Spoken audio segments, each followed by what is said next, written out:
నెల్లూరు ఎన్టీఆర్ నగర్ వద్ద జరిగిన ఘోర రోడ్డు ప్రమాదంలో ముగ్గురు అక్కడికక్కడే మృతి చెందగా మరో ముగ్గురు తీవ్రంగా గాయపడ్డారు. ఈ ఘటనపై సమాచారం అందుకున్న మంత్రి నారాయణ విజయవాడ నుంచి హుటాహుటి నెల్లూరుకు చేరుకున్నారు.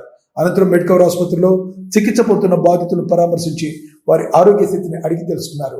గాయపడిన వారికి అత్యుత్తమ వైద్య సహాయం అందించాలని జిల్లా కలెక్టర్కు మంత్రి ఆదేశాలు జారీ చేశారు. ప్రమాదంలో సిరి గార్డెన్స్ కు చెందిన తండ్రి కొడుకులు ఖాజీ నజీం మొహిద్దీన్, ముజాహిద్దీన్ అలీతో పాటుగా సురేష్ అక్కడికక్కడే మృతి చెందారు. ముజాహిద్దీన్ అలీ షేక్ నెల్లూరు కార్పొరేషన్లోని శానిటేషన్ సెక్రటరీగా పనిచేస్తున్నారు. గాయపడిన వారిలో ఎన్టీఆర్ చెందిన కొండయ్య, ఇందుకూరుపేటకు చెందిన విద్యుత్ లైన్ మ్యాన్ ఈదరు అనిల్ ఉన్నారు. గాయపడిన వారి ఆరోగ్యం ప్రస్తుతం నిలకడగా ఉందని వైద్యులు తెలిపారు.